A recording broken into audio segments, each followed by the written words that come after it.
गीता में अर्जुन को स्वयं भगवान कह रहे हैं कि उस परमेश्वर की शरण में जा, उसके लिए उन संतों के पास जा जो तत्वदर्शी हो। इसी प्रकार हजरत मोहम्मद को उनका अल्लाह कह रहा है कि कोई और पूर्ण परमात्मा है, उसको पाने के लिए उन तत्वदर्शी संत की तलाश कर। वो प्रभु कौन है, ये जानने के लिए कृपया अवश्य सुनिए जगत गुरु तत्वदर्शी संत रामपाल जी महाराज के अमृत वचन। परमपिता परमात्मा सारी सृष्टि के रचनहार कुल मालिक कबीर परमेश्वर जी की असीम कृपा से आप जी को यह सत्संग श्रवण करने का शुभ अवसर प्राप्त हो रहा है। परमात्मा की असीम कृपा जिन पुण्य आत्माओं पर होती है वे ही ये सत्संग वचनों को सुन पाते हैं। सत्संग में आने से आप जी को पता चलता है कि ये मनुष्य जीवन का उद्देश्य क्या था। जब तक हम सत्संग में नहीं आते हैं, सत्संग हमें प्राप्त नहीं होता है, तब तक हम अपने जो दिनचर्या करते थे, जो हमारे परंपरागत कार्य थे, रीति रिवाजें थी, हम उन्हीं को अंतिम मान रहे थे। जब हमने परमात्मा के विधान का ज्ञान हुआ तो पता चला कि मूल उद्देश्य मनुष्य जीवन का कुछ और ही है। परमात्मा की भक्ति ना करके अन्य क्रियाएं जो हम कर रहे हैं वो पशु भी करते हैं, पक्षी भी करते हैं। फिर मनुष्य जीवन की आवश्यकता क्या थी, ये सत्संग से ही जानकारी होती है। और सत्संग परमात्मा ही करते हैं, कराते हैं। परमात्मा के बिना हमें कोई सत्संग बता नहीं सकता, सुना नहीं सकता। ये दास भी परमात्मा के द्वारा दिए गए उस सत्संग का आगे प्रचार ही कर रहा है। सत्संग परमात्मा ने 600 वर्ष पूर्व अपनी सच्चिदानंद घन ब्रह्म की वाणी कबीर वाणी में लिपिबद्ध करवा रखा है। लेकिन वो एक ऐसा गूढ़ रहस्य है, वो ऐसा सूक्ष्म वेद है, उसके गूढ़ मंत्रों को समझना, उनके रहस्य को समझना ये आम जीव के बस की बात नहीं है। जिस पर परमात्मा कृपा करते हैं उनकी हृदय की अविद्या नाश कर देते हैं, दास की दिव्य दृष्टि को ओपन कर देते हैं। तब इन सदग्रंथों के गूढ़ रहस्यों को समझा जाता है। परमात्मा ने 600 वर्ष पहले ये गूढ़ रहस्य, यथार्थ ज्ञान और सत्संग स्वयं अपने मुखारविंद से हमें सुनाया था। लेकिन उस समय पूरा मानव समाज शिक्षित था। सन 1398 से 1518 तक 120 वर्ष परमेश्वर रहे। तो उसमें वो लीला करके गए जो भगवान के स्वाभाविक गुण हैं, परमात्मा के जो गुण हैं, परमात्मा जैसी लीला किया करता वो स्वाभाविक है उनकी। और उन्हीं का प्रमाण, उन्हीं का गुणगान पवित्र वेद कर रहे हैं, जिनको हम सत्य ग्रंथ मानते थे और मानते हैं। तो उस समय हम नहीं समझ सके और इन काल प्रेरित संतों, ऋषियों, गुरुओं ने, ब्राह्मणों ने परमात्मा के इस अनमोल ज्ञान को हमारे तक नहीं आने दिया। उन्होंने हमारे सामने एक ऐसी समस्या पैदा कर दी, ये कहकर के परमात्मा कबीर तो अशिक्षित है, ये संस्कृत भाषा नहीं जानता है, ये वेदों और गीता को नहीं समझ सका, इसलिए ऊट पटांग बातें बक रहा है। तो ये मान लेना स्वाभाविक था। ये काल के दूतों के पास एक ऐसी जड़ी थी जो प्रत्येक समाज ने स्वीकार्य होगी कि कबीर जी तो अशिक्षित हैं, संस्कृत भाषा नहीं जानते, इसलिए जो ये बोल रहे हैं ये वेदों और गीता के विरुद्ध और पुराणों के विपरीत ज्ञान दे रहे हैं। जबकि वो परमात्मा जो 600 वर्ष पहले बोला था, ज्ञान लिपिबद्ध हुआ पवित्र कबीर सागर में, वो ज्ञान आज सारा का सारा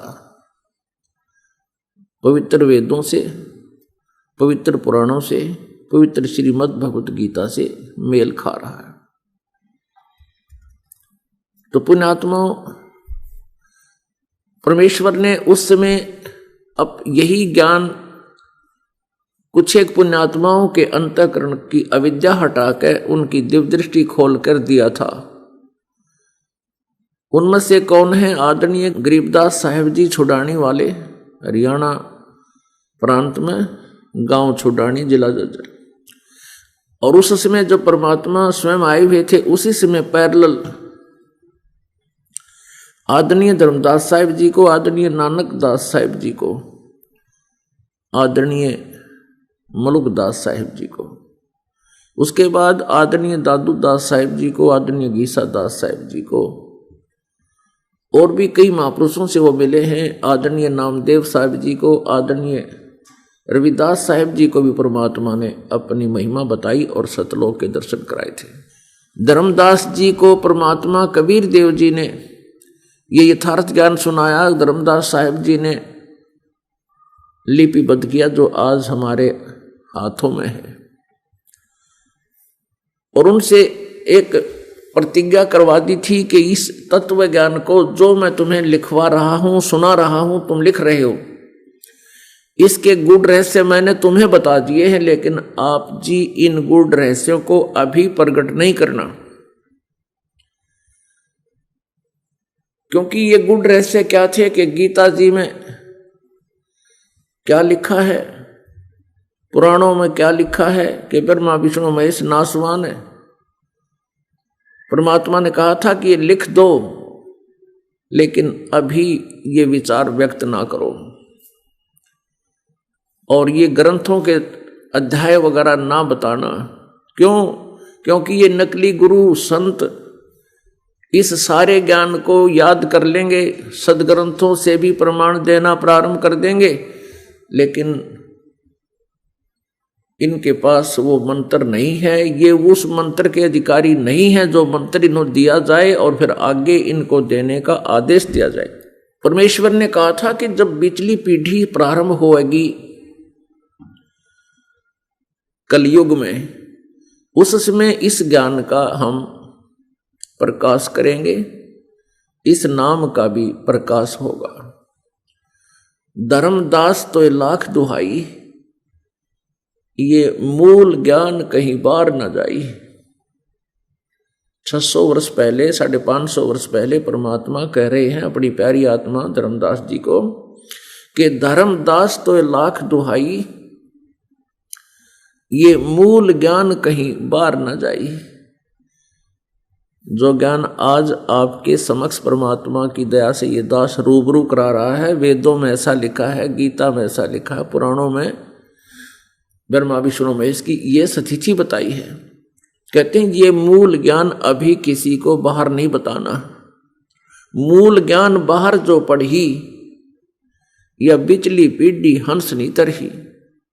मूल ज्ञान तब तक छुपाई जब तक द्वादश पंथ ना मिट जाए। पुण्यात्माओं, अब इस पवित्र भारतवर्ष में विद्या प्रारंभ हुई है। कब से? सन 1947 से। सन 1947 से पूर्व भारतवर्ष में शिक्षा नहीं थी।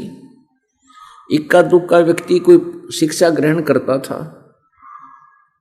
अंग्रेजों का राज्य था, वो नहीं चाहते थे कि भारत की जनता शिक्षित हो और कहीं तुम्हें यहां से निकाल ना दे। लेकिन परमात्मा की रजा हुई, उनको जाना भी पड़ा। और सन 1947 के बाद भारतवर्ष में शिक्षा की बाढ़ सी आ गई। 1951 में दास का जन्म हुआ।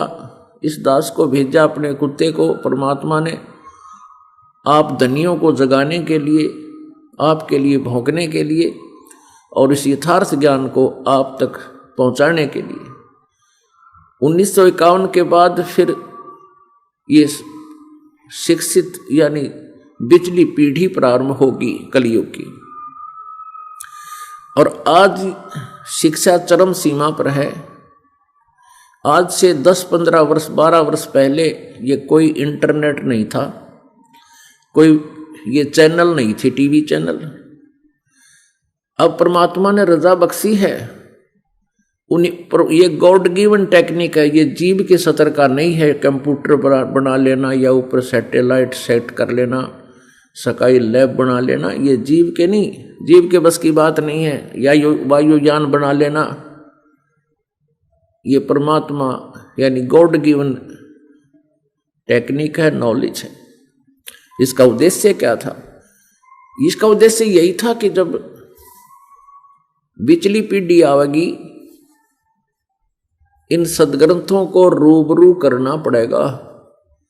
और ये यदि ऐसी टेक्निक ना होगी, कोई मौखिक कहता रहेगा तो ये विरोध घना करवा देंगे। ये नकली दुष्ट लोग जो गुरुपद पर विराजमान हैं और भोली आत्माएं इनको सच्चे गुरु मानकर इनकी हर बात का समर्थन करते हैं। तो इस अज्ञान को हटाने के लिए, तत्व ज्ञान को आप तक पहुंचाने के लिए परमात्मा ने इस टेक्निक को इस जीव को दिया। पहले तो परमात्मा स्वयं आए थे, एक समय में 10-10, 20-20, 100-100 जगह प्रकट होकर के परमात्मा ने वो ज्ञान प्रचार किया था। 64 लाख शिष्य हो गए थे। 5 वर्ष की आयु में परमात्मा ने प्रचार शुरू कर दिया था और 5 वर्ष की आयु में रामानंद जैसे मर्मज्ञ ज्ञाता माने जाने वाले वेदों और गीता और पुराणों के उनको छक्के छुड़ा दिए थे परमात्मा ने। उनको नतमस्तक कर दिया था और सच्चाई को स्वीकार करने के लिए उसको विवश होना पड़ा था। उसी समय से परमात्मा ने ये प्रचार किया और उस समय 64 लाख शेष हुए थे प्रभु के, सन 1518 तक।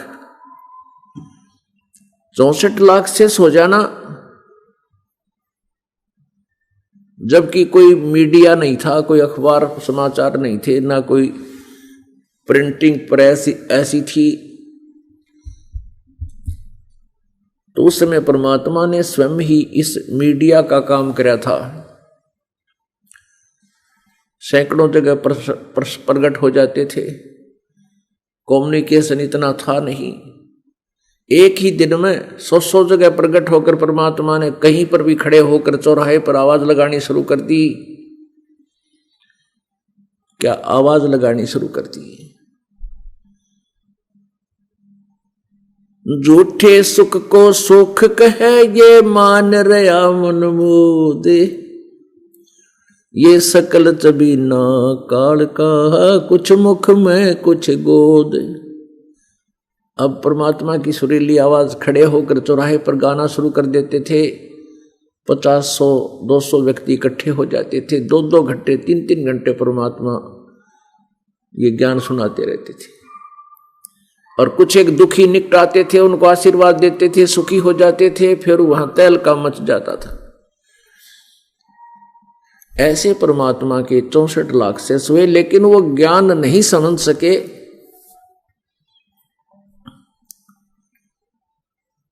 लेकिन उनके दुख जो निवारण हुए उनसे वो प्रभावित बहुत रहे, और जिस कारण से अपने रिलेटिव्स को उन्होंने जाकर बताया कि परमात्मा आए हुए हैं, ये परम शक्ति युक्त हैं, हमारा ऐसा कष्ट था, हमारा ऐसा असंभव कार्य था, हमारे ऊपर ऐसे संकट आए हुए थे, हम ठीक हो गए। क्योंकि वो तो स्वभाव है परमात्मा का, क्योंकि बर्फ का स्वभाव है कि जले हुए पर भी डाल दे तो वो भी शीतलता पैदा कर देती है।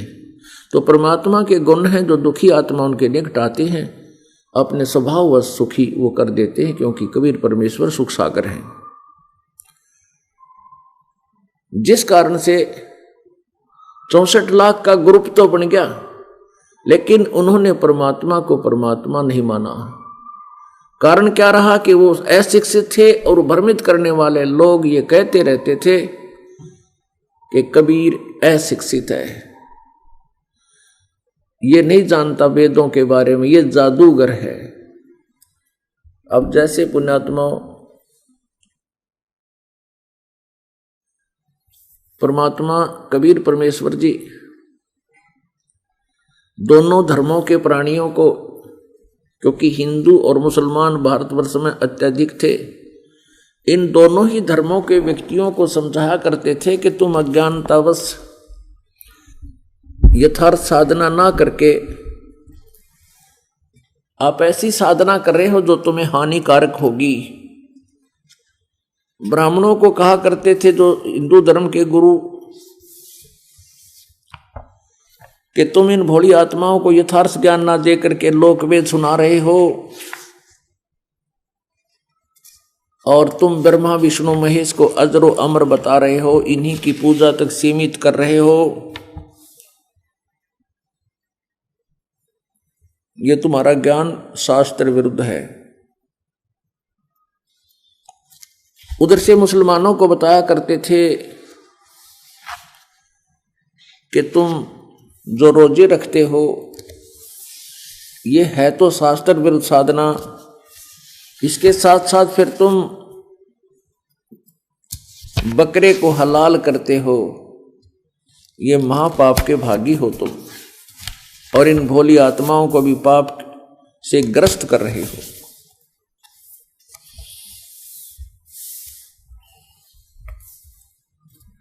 कबीर परमात्मा प्रसन्न किया करते थे इन नकली गुरुओं को, काजी और मुल्लाओं को, कि तुम कहते हो कि हमने इस बकरे को हलाल कर दिया, बकरे को हलाल करके और भिष्ट भेज दी इसकी रूह को, परमात्मा से, अल्लाह से हमने प्रार्थना कर दी। परमेश्वर कहा करते थे, जय या रूह ते भिष्ट पठाई तो कर तदबीर कबीला बाई। परमात्मा कबीर जी उनको तर्क संगत कहा करते थे कि यदि तू ये पक्का मानता है कि बकरे को हलाल कर देने से, इसकी गर्दन काट देने से, इस पर कलमा पढ़ देने मात्र से बकरे की रूह, बकरे की आत्मा यदि स्वर्ग चली गई, तुझे कॉन्फिडेंस है, और स्वर्ग पाने के लिए तो शेख फरीद जैसों ने कुएं में 12 वर्ष तक उल्टा लटका, जीवन समर्पित कर दिया, जान की परवाह नहीं की, स्वर्ग तक उनकी बुद्धि सीमित थी कि मैं स्वर्ग जाऊंगा। और यदि आप अपने इस क्रिया को सही मान रहे हो कि बकरे की रूह स्वर्ग पहुंचा दी, तो कर तदबीर कभी लावाई, तो अपने परिवार को तू स्वर्ग पहुंचा के दिखा दे बकरे की तरह, मान जाएंगे तेरी यह साधना सही है। अब इन बातों से दुखी हो गए इन काजी और मुल्लाओं ने और इन नकली गुरु ब्राह्मणों ने परमात्मा का बहुत जबरदस्त विरोध जनता से करवा दिया कि ये ब्रह्मा विष्णु महेश को नासमान बताते हैं। उधर से मुसलमानों को बहका दिया कि ये मांस खाने को मना करता है और बकरे को हलाल करना व्यर्थ बताता है, ये इस्लाम धर्म के विरुद्ध व्याख्या कर रहा है, ये पापी है, अपराधी है। इत्तेफाक से काशी में एक दिन सिकंदर लोदी दिल्ली के बादशाह चले गए, क्योंकि वो सम्राट थे, पूरे भारतवर्ष के राजा थे। उसके अंतर्गत अन्य नरेश आते थे, छोटे छोटे, जैसे काशी नरेश, बिजली खां पठान, जो छोटे छोटे नवाब पूरे देश में थे, वो दिल्ली के बादशाह के अंतर्गत उसके गुलाम होते थे। एक दिन सिकंदर लोधी वहां पहुंच गया काशी में, और मुल्लाओं और काजियों और ब्राह्मणों का दाव लग गया। हजारों मुसलमान इकट्ठे होकर के शेख तकी नाम का, जो सिकंदर लोधी का एक धार्मिक गुरु था, पीर था मुसलमान, जो सिकंदर लोधी के साथ ही रहता था, वो भी साथ गया हुआ था। उसके साथ विचार विमर्श किया उन हजारों मुसलमानों ने, और कहा कि ऐसे ऐसे एक कबीर नाम का व्यक्ति जुलाहा धारणक इस्लाम धर्म की तौहीन करता है, बदनामी करता है, इस्लाम धर्म को वो आगे चलने से बाधा कर रहा है और कहता है मांस मत खाओ, बकरे को हलाल मत करो, ये पाप है, अपराध है, इस्लाम धर्म के विरुद्ध बोलता है। शेख तकी ने सिकंदर लोधी के कान में पट्टी चढ़ा दी कि महाराज ऐसे ऐसे एक इस्लाम धर्म का विरोधी है, कबीर नाम है उसका, और वो बहुत परेशान कर रहा है हमारे यहाँ के मुसलमानों को। और साथ में क्योंकि ये झूठ बोलने वाले बड़े तर्कबाज होते हैं, साथ में ये भी कह दिया कि वो हिंदू है, और यहाँ का नरेश वीर देव सिंह बघेल ये हिंदू राजा है, ये हमारी नहीं सुनता है। सिकंदर लोधी को बड़ा क्रोध होया कि इस्लाम धर्म का कोई विरोधी है। तो सिकंदर लोधी ने कहा कि कौन है, उसको लाओ पकड़कर। और साथ में उन निंदकों ने, चुगली करने वालों ने, शिकायतकर्ताओं ने यह भी कह दिया कि वो अपने आप को भगवान कहता है, अपने आप को अल्लाह कहता है। सिकंदर लोधी ने कहा कि जाओ पकड़ कर लाओ। और बाहर बहुत बड़े जनसमूह को देखकर राजा लोग बहुत ज्यादा भयभीत हो जाते हैं कि जनता में कहीं बगावत ना हो जाए। तो फिर वो नहीं देखते आगा पीछा हम क्या करने जा रहे हैं। ये राजा लोगों का बहुत बड़ा दुर्भाग्य होता है कि वो अपने राज्य के बचाव के लिए ऐसे जुल्म कर देते हैं जो आगे चलकर उनको बहुत भयंकर सिद्ध होते हैं। परमात्मा को पकड़ लाए। अब आदरणीय गरीबदास साहिब जी ने परमेश्वर की महिमा आंखों देखा, चलचित्र की तरह देख करके फिर लिखा है। पुण्यात्माओं, एक दिव्य दृष्टि होती है गॉड गिवन। कुछ ऋषि संत महंत साधक परमात्मा की एक सिद्धि प्राप्ति का साधना होती है, उसको करके कुछ सिद्धि प्राप्त कर लेते हैं, उनके पास भी दिव्य दृष्टि हो जाती है। उसी दिव्य दृष्टि के आधार से वो प्रत्येक व्यक्ति के प्रारब्ध में होने वाली भविष्य की घटनाओं की जानकारी पूर्व दे सकते हैं, लेकिन उनमें वो परिवर्तन नहीं कर सकते हैं। ऐसे ही जैसे वेद व्यास जी को ये सिद्धि प्राप्त थी, दिव्य दृष्टि उसके पास थी, और वो सिद्धि वो अन्य को भी दे सकता था, उसने संजय को दे दी थी। संजय ने धृतराष्ट्र को महाभारत का युद्ध सुनाया था एक स्थान पर बैठकर, कुरुक्षेत्र में हो रहे युद्ध को, और इंद्रप्रस्थ में बैठे हुए, दिल्ली में बैठे हुए को सुना दिया था। तो वो दिव्य दृष्टि होती है। ऐसे ही परमात्मा कबीर परमेश्वर जी ने अपनी प्यारी आत्मा गरीबदास जी को वो दिव्य दृष्टि दे दी थी, उनका ज्ञान योग अर्थात दिव्य दृष्टि खोल दिया था। उस दिव्य दृष्टि की रेंज होती है, जैसे दूरबीन की रेंज होती है, कुछ इतने दूर तक दिखा सकता है, दूसरा इतनी दूर तक दिखा सकता है, देख सकता है। तो ऐसे ही इन दिव्य दृष्टि की भी रेंज होती है, क्षमता होती है। जैसे तुलसीदास जी ने लाखों वर्ष पहले घटी घटनाओं को इस कलयुग में उस समय के चलचित्र की तरह देखकर लिख दिया था। व्यास जी ने 18 पुराण, वेद और गीता जी, इनका लेखन कार्य भी उस दिव्य दृष्टि के आधार से जो चलचित्र की तरह, चलचित्र मीन फिल्म मूवी की तरह है, वार्ता होते नजर आते, दिखते हैं उसको।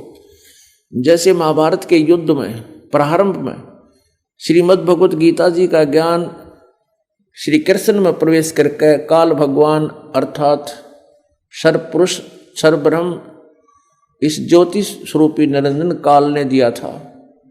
श्री कृष्ण का शरीर बोल रहा था, मुख बोल रहा था, लेकिन अंदर बोलने वाली कैसेट कौन थी? वो काल था। काल स्वयं प्रवेश कर गया और कृष्ण जी की आत्मा को अलग खड़ा कर लिया, अलग से उसी में दबा लेते हैं वो आकर के, वो बोल नहीं सकते, मूर्छित कर देती है जो तगड़ी आत्मा किसी में प्रवेश करके भूत की तरह और स्वयं बोलते हैं। जो भी वार्ता फिर व्यास जी ने उसके कई वर्ष बाद युद्ध में बोली गई गीता, जो वार्ता संवाद काल और अर्जुन का हुआ था, वो कई वर्ष बाद ऐसे चलचित्र की तरह जो भी वाक्य बोले जा रहे थे वो हवा में घूमते रहते हैं। और पुण्यात्मा, ये प्रत्येक व्यक्ति के अंतःकरण में, जीव के अंतःकरण में ये शब्द चलचित्र फीड हो जाते हैं। अब जैसे ये टीवी चैनल हैं, इनसे चला हुआ कार्यक्रम सबके टेलीविजनों में पहुंच जाता है जिनका कनेक्शन उनके साथ है, और जो डिस्कनेक्टेड हैं उनमें नहीं आता। तो ऐसे ही जिनका कनेक्शन शुरू हो जाता है तो वो फिर कार्यक्रम कभी भी देख सकते हैं। जैसे टेलीविजन में हम देख सकते हैं कोई सीडी डाल के, यानी ऐसे। तो ऐसे वो पूरा का पूरा जो पूर्व बीती हुई घटनाओं का विवरण एक एक अक्षर जो बोला गया था श्रीमद् भगवत गीता रूप में श्री व्यास जी ने लिपिबद्ध कर दिया था। ऐसे ही गरीबदास साहेब जी को परमेश्वर कबीर जी ने दिव्य दृष्टि दे दी, उनका ज्ञान योग खोला, और संवत 1784 में गरीबदास जी को परमात्मा मिले। सन 1717 में गरीबदास जी का जन्म हुआ। सन 1727 में परमेश्वर कबीर जी उनको छुडानी माकर मिले थे। तो उस समय उस परमात्मा ने उनका ज्ञान योग खोल दिया था, गरीबदास साहिब जी का दिव्य दृष्टि दे दी थी। तो गरीबदास जी ने चलचित्र की तरह जो भी घटना परमात्मा ने पूर्व जन्मों में जिसके साथ जो भी वार्ता की, और बनारस में आकर के सन 1398 से सन 1518 तक जो कुछ भी मालिक ने वहां लीलाएं की थी, वो उस चलचित्र की तरह जो वार्ता हो रही थी उनकी एज इट इज अपनी लैंग्वेज में वो विवरण लिखा है। साहा सिकंदर कह गए ये काजी पटक कुरान, गरीबदास जुल्हदी पर इब होवे खेचा ताने। अब गरीबदास जी कहते हैं उस परमेश्वर कबीर जुलाहे पर इब खेचा तान शुरू होगी। इन झूठा ने दुष्टों ने राजा को मिसगाइड कर दिया। क्या कहने लगे वो मुसलमान पीर, तोरा सरा उठा दिया ये काजी बोले यूं, गरीबदास पगड़ी पटक अलख अला मैं हूं। अब कहते हैं मुसलमान के उन पीरों ने पकड़ी अपनी पगड़ी उतार कर पटक दी सिकंदर लोधी के सामने, हमारी इज्जत का नाश कर दिया। और वो दानक जुलाहानु कह है मैं भगवान हूं, अलख अल्लाह मैं हूं। वो तुम्हारा अलख अल्लाह, अल्लाहु अकबर मैं हूं। तोरा सरा उठा दिया काजी बोले यूं, गरीबदास पगड़ी पटकी और अलख अल्लाह मैं हूं। जो कहे अल्लाह अलख अल्लाह मैं हूं। अब 10 ऐधी तलबा हुई पकड़ जुला दिला वो, गरीबदास उस कूटन को मारत नहीं संकावे। अब सिकंदर लोधी ने कहा कि लाओ पकड़ के उसको, अगर ऐसा निकम्मा व्यक्ति है तो उसको यही कत्ल कर दूंगा तुम्हारे सामने।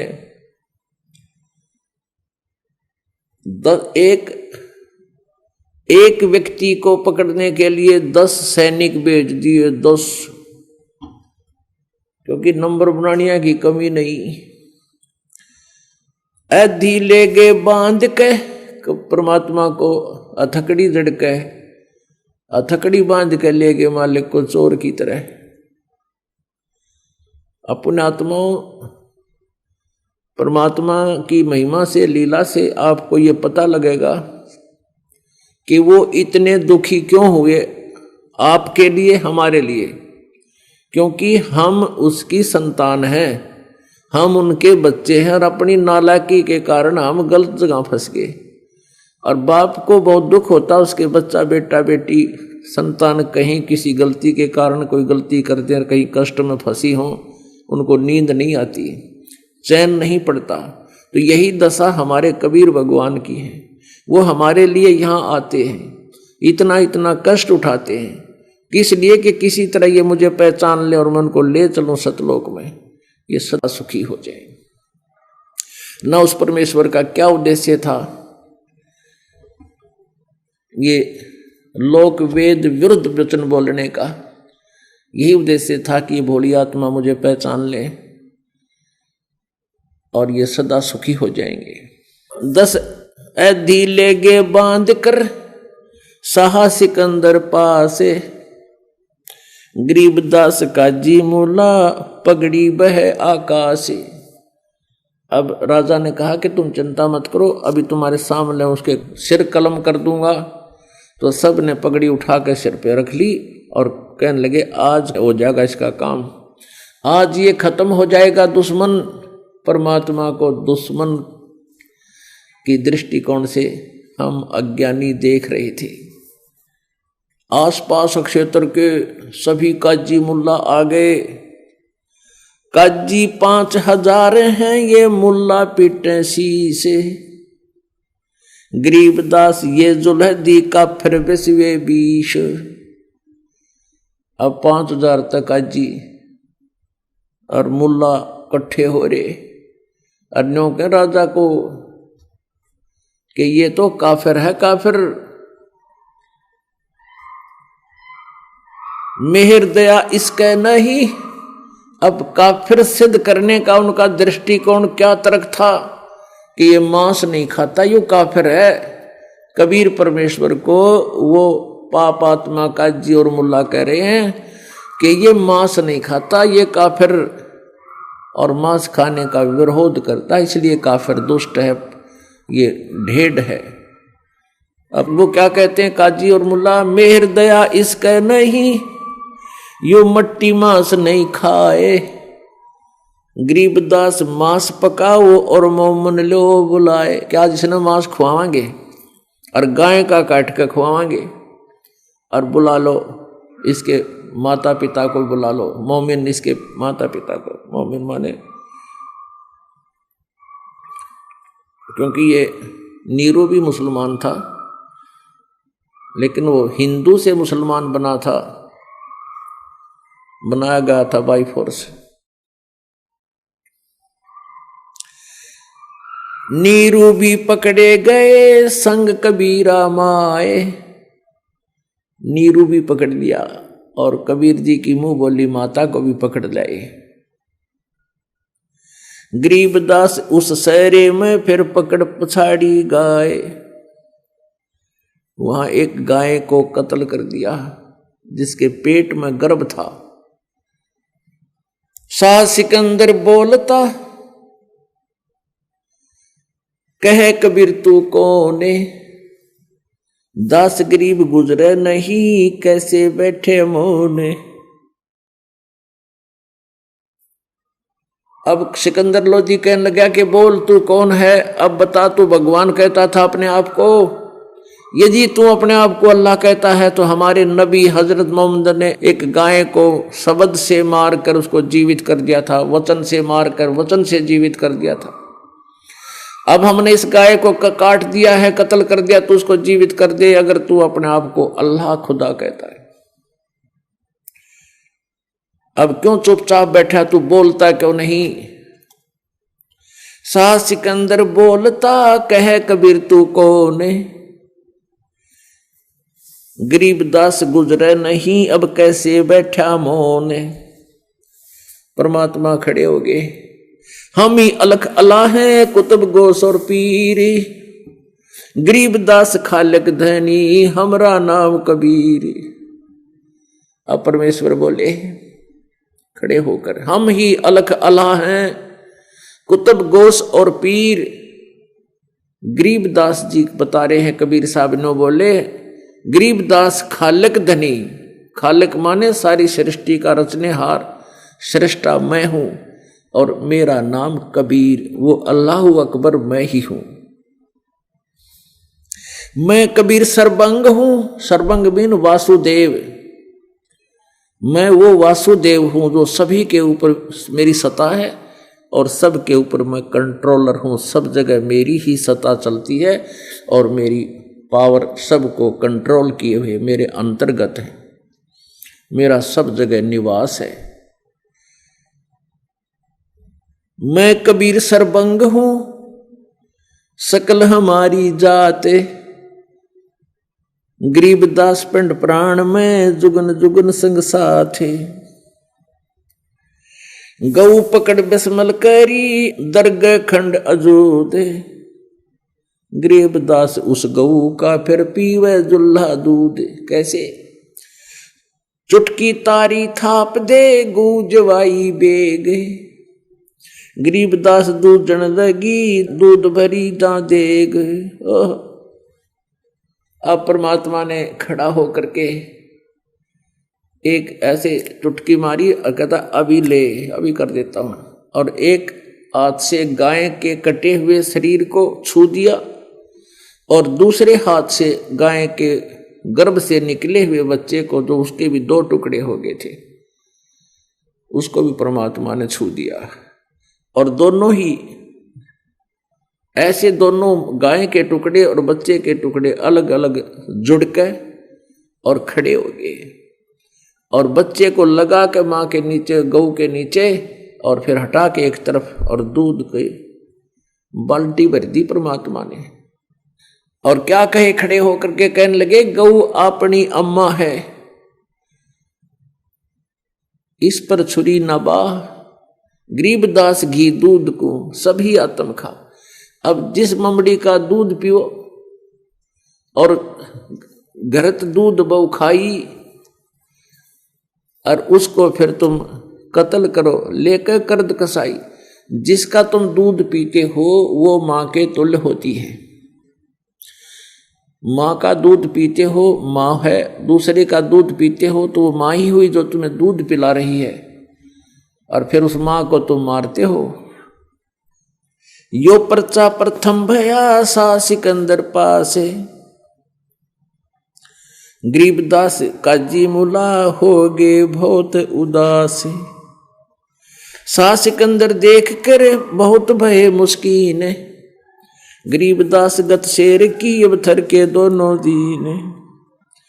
खड़े रहे जो खंब गति सा सिकंदर लौटे, गरीबदास जुल्ला कहे लाओ कित है गोट।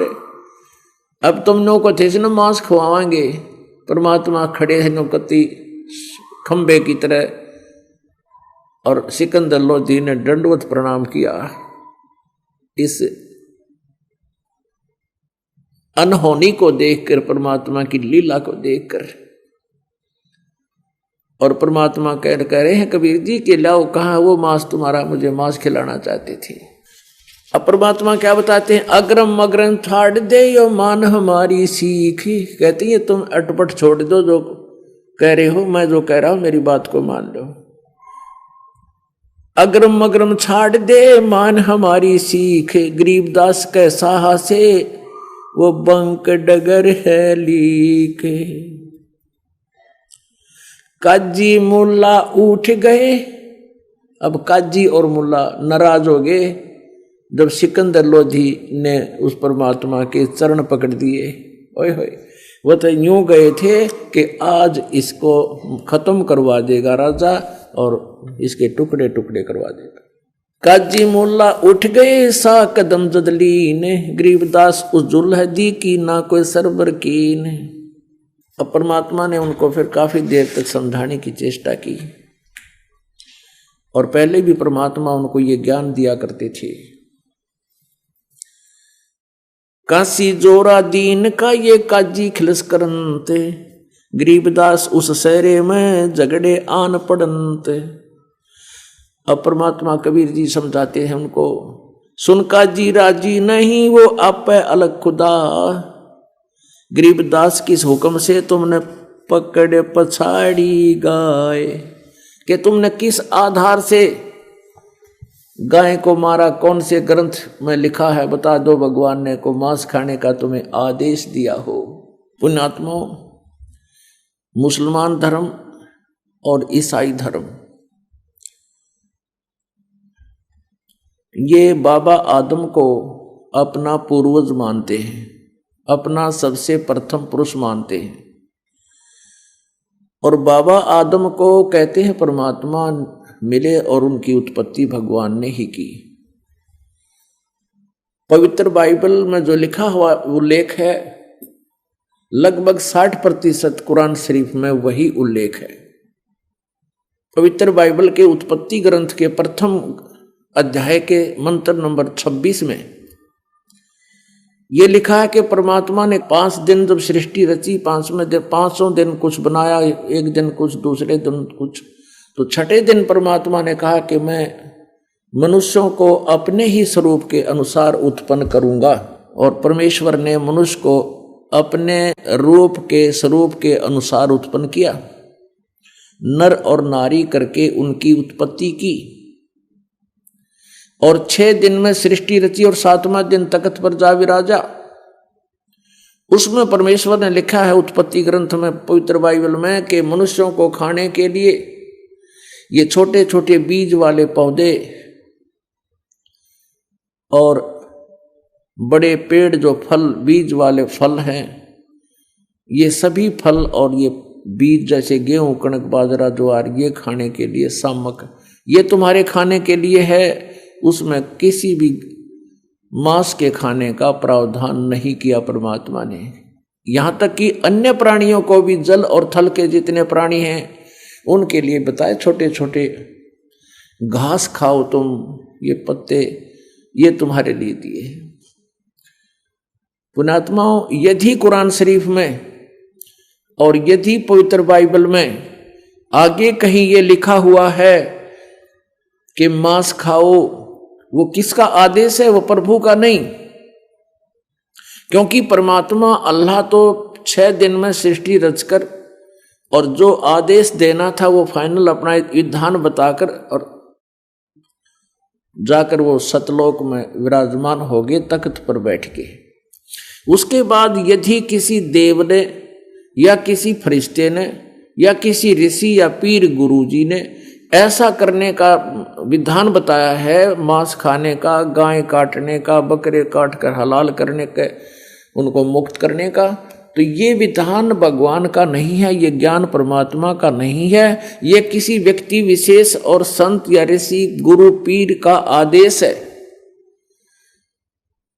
और उस आदेश के पालन करने से यदि भगवान का विधान खंडित होता है तो हम दोषी हैं और दंड के भागी हैं, क्योंकि भगवान ने तो आदेश दिया ही नहीं मांस खाने का, उन्होंने तो स्पष्ट किया। देखिएगा एक बार ये पवित्र बाइबल, क्योंकि आपकी रूबरू हो जाएगा तो आंखों देखकर हम परमात्मा के विधान को आसानी से समझ सकते हैं। देखिएगा पवित्र बाइबल संपूर्ण जीवन बाइबल, पवित्र बाइबल संपूर्ण जीवन अध्ययन बाइबल, प्रबंधक संपादक डेविड स्टुअर्ट, अंग्रेजी में प्रधान संपादक डोनाल्ड सी स्टामस MA MDV, संयुक्त संपादक जे वेस्ले आदम्स PhD, संपादक समिति, ये इनका सारा कुछ है। और ये यहाँ पर है full life study Bible, life publishers international, Springfield Mussoorie, इतने USA में। तो इसमें लिखा है बिल्कुल प्रारंभ में, बिल्कुल स्टार्ट में लिखा कि नहीं, दूर जान के हो सकता भी नहीं इसमें। ये देखिएगा, ये है उत्पत्ति आरंभ, यहां से स्टार्ट होती है 4 पृष्ठ पे। अंग्रेजी में इसको जेनेसिस कहते हैं। अब क्या किया परमात्मा ने? प्रथम दिन जो है कि आदि में परमेश्वर ने आकाश और पृथ्वी की सृष्टि की। पृथ्वी बेडौल और सुनसान पड़ी थी और गहरे जल के ऊपर अंधियारा था, तो परमेश्वर का आत्मा जल के ऊपर मंडराता था। जब परमेश्वर ने कहा कि उजियाला हो तो उजियाला हो गया, और परमेश्वर ने उजियाले को देखा कि अच्छा है, तो परमेश्वर ने उजियाले को अंधियारे से अलग किया। और परमेश्वर ने उजियाले को दिन और अंधियारे को रात कहा, और सांझ हुई, फिर भोर हुआ। इस प्रकार पहला दिन हो गया, फिर दूसरा दिन हो गया, फिर तीसरा दिन हो गया, और फिर ये चौथा दिन हो गया। 19 नंबर में सांझ हुई फिर भोर हुआ चौथा दिन। यानी इस चौथे दिन क्या क्या रचना की ये ऊपर लिखे, हम अपने मकसद को, उद्देश्य को लेते हैं। अब प्रश्न नंबर 5 पे, और इस 26 नंबर, यह अध्याय नंबर 1 है, उत्पत्ति ग्रंथ अध्याय नंबर 1 है। ये उत्पत्ति अध्याय नंबर 1। 4 पृष्ठ पर देखा, अब 5 पर देखेंगे। ये 2 का आगे शुरू होगा, ये 1 का ही चल रहा है। अब 26 नंबर श्लोक में लिखा है आयत में, फिर परमेश्वर ने कहा कि हम मनुष्य को अपने स्वरूप के अनुसार अपनी समानता बनाएं, और वे समुद्र की मछलियों और आकाश के पक्षियों और घरेलू पशुओं और सारी पृथ्वी पर सब रेंगने वाले जंतुओं पर जो पृथ्वी पर रेंगते हैं अधिकार रखें, या ये उनसे उनका कंट्रोलर है, उनको खाने का आदेश नहीं। आगे देखो, तो परमेश्वर ने मनुष्य को अपने स्वरूप के अनुसार उत्पन्न किया। अपने स्वरूप के अनुसार परमेश्वर ने उसको उत्पन्न किया, नर और नारी करके उसने मनुष्यों की सृष्टि की। ठीक है, अब यहाँ क्या बताते हैं, परमेश्वर ने उनको आशीष दिया, फलो फलो। अब परमेश्वर ने उनसे कहा कि सुनो, जितने बीज वाले छोटे छोटे पेड़, ये गेहूं, चने, बाजरा, ज्वार सारी पृथ्वी के ऊपर हैं, और जितने वृक्षों में बीज वाले फल हैं वे सब मैंने तुमको दिए हैं, ये वे तुम्हारे भोजन के लिए हैं, नथिंग एल्स। आगे देखो, पशु पक्षियों तो तक भी यही आदेश है परमात्मा का। और जितने भी पृथ्वी के पशु और आकाश के पक्षी और पृथ्वी पर रेंगने वाले जीव जंतु हैं, जिनमें जीवन का प्राण है, उन सब के खाने के लिए मैंने सब हरे हरे छोटे छोटे पेड़ दिए, घास, और वैसा ही हो गया। तब परमेश्वर ने जो कुछ बनाया था सबको देखा, तो क्या देखा कि इस बहुत अच्छा है, तथा सांझ हुई फिर भोर हुआ, इस प्रकार 6वां दिन हो गया। और फिर परमेश्वर ने 7वें दिन, परमेश्वर ने जो अपना काम जिसे वो करता था 7वें दिन समाप्त किया, और उसने अपने किए हुए सारे काम से 7वें दिन विश्राम किया, और परमेश्वर ने 7वें दिन को आशीष दी, पवित्र ठहरा। अब पुण्यात्माओं, ये स्पष्ट हो गया कि परमेश्वर का आदेश मांस खाने का नहीं है पवित्र बाइबल में। और ये भी सिद्ध हो गया कि परमात्मा मनुष्य सदृश है, मनुष्य जैसा है, साकार है। और पूरे ईसाई धर्म में पूछ लिए, किसी से डिस्कस कर लेना, गॉड इज फॉर्मलेस, परमात्मा निराकार है। ये लोक वेद था, ये अनुभवहीन लोगों की बताई हुई व्याख्या पर आधारित थे। अब हमारे जिन सदग्रंथों को हम सच्चा मानते हैं, तो उसको आज भी सच्चा ही मानना पड़ेगा, और वो सच्चाई है। अपनात्माओं, यदि पवित्र बाइबल में या पवित्र कुरान शरीफ में या किसी भी अन्य सदग्रंथ में किसी ने यह लिखा है कि मांस खाना या बकरे हलाल करना, गौ बिस्मिल कर देना, किसी अन्य का आदेश है, परमात्मा का आदेश नहीं है। और परमेश्वर का आदेश नहीं है तो परमात्मा के विधान के विरुद्ध है। जैसे एक व्यक्ति का मित्र था SHO, उस थानेदार की मित्रता होने के कारण उस व्यक्ति ने अपने मित्र SHO से कहा कि मेरा एक पड़ोसी व्यक्ति मुझे बहुत परेशान करता है। SHO ने कहा कि मार उसका लठ, माफ देख लूंगा। अब उस व्यक्ति ने अपने SHO मित्र का आदेश पालन करके और पड़ोसी से झगड़ा ठान लिया और उसके लठ मार दिया, और उसकी मृत्यु होगी उसके पड़ोसी की। तो पुण्यात्माओं, परमात्मा यानी राजा का विधान है कि कोई किसी की हत्या करेगा या किसी का लठ मारेगा, उसको दंडित किया जाएगा। और उसने अपने मित्र SHO का आदेश पालन करके राजा का विधान खंडित कर दिया, जिस कारण से उसको सजाए मौत मिली। किसको? जिसने दरोगा के आदेश का पालन करके, एक अधिकारी के आदेश का पालन करके और भगवान के यानी राजा के विधान को तोड़ दिया, यानी हत्या कर दी, मर्डर कर दिया, तो उसको सजाए मौत मिली। ऐसे ही परमात्मा का आदेश नहीं है मांस खाने का, और किसी ग्रंथ में किसी ने लिखा है तो वो परमात्मा का आदेश नहीं, किसी फरिश्ते और किसी अन्य पैगंबर का हो सकता है, लेकिन उससे परमात्मा का विधान खंडित होता है, जिस कारण से मांस खाने वाले, जीव हिंसा करने वाले वो महा अपराधी हैं, भगवान के दोषी हैं, उनको सजा मिलेगी। परमात्मा यही कहा करते थे। अब क्या कहा करते थे? सुनका जी राजी नहीं, आप अल्लाह खुदाए, गरीबदास किस हुक्म से तुमने अब पकड़ पछाड़ी गाए। पुणात्माओं देखो, एक इस बात को कहना, आज 600 वर्ष पहले मालिक ने तो ये सूक्ष्म वेद बोल दिया और उसी को सेकंड गरीबदास जी कर रहे हैं। परमात्मा के ही ज्ञान को अपने शब्दों में, अपनी भाषा में बोल रहे हैं। उन्हें अपनी तरफ से गरीबदास जी ने कुछ नहीं लिखा। अब क्या बता रहे हैं कि परमात्मा कबीर जी पूछ रहे थे कि तुम ये बता दो किसके आदेश से तुमने गाय को काट डाला, बकरे को हलाल कर दिया, किसका आदेश है? अल्लाह का नहीं है। अल्लाह का आदेश नहीं है, तुम दोषी हो, अपराधी हो, ऐसा दुष्ट कर्म कर रहे हो। अगर तुम्हारे बच्चों को कोई काटे और मारे, तुम्हारे माता पिता को चाहे हलाल करके मार ले। अब ये क्या पली अड़ाते हैं अज्ञानी। काजी मुल्ला कहा करते हैं हम हिंदुओं की तरह निर्दयी नहीं है, वह तो सुअर को और जोटे को, बकरे को झटके से मारकर बलि देते हैं। हम तो हलाल करते हैं और कलमा बोलते हैं, हम तो प्यार से करते हैं। अरे उसकी जान गई, तू प्यार बता रहा।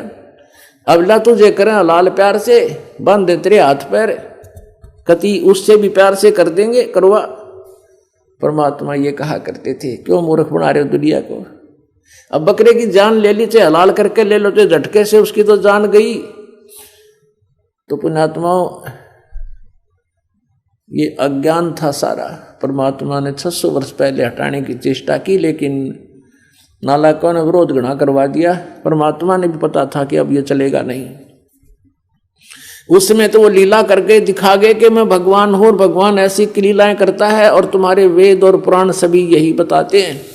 और 600 वर्ष पहले भगवान ने, परमेश्वर कबीर जी ने कहा था कि वेद मेरा भेद है, मैं ना वेदन के माही, और जौन वेद से मैं मिलूं। वे वेद जानते नहीं।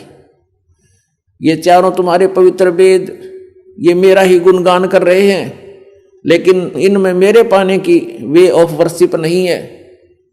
क्योंकि गीता अध्याय नंबर 4 श्लोक 34 में कहा कि अर्जुन, तो उस ज्ञान को जो चौथे अध्याय के 32वें श्लोक में सच्चिदानंद घन ब्रह्म की वाणी में लिपिबद्ध है, वो तत्व ज्ञान है। उस तत्व ज्ञान को तू तत्वदर्शी संतों के पास जाकर समझ, उनको दंडवत प्रणाम करने से, कपट छोड़ के प्रसन्न करने से, वो तत्वदर्शी संत तुझे उस परमात्मा के विषय में जानकारी देंगे। इससे सिद्ध है कि गीता ज्ञान दाता भी पूर्ण परमात्मा के पूर्ण ज्ञान से परिचित नहीं है।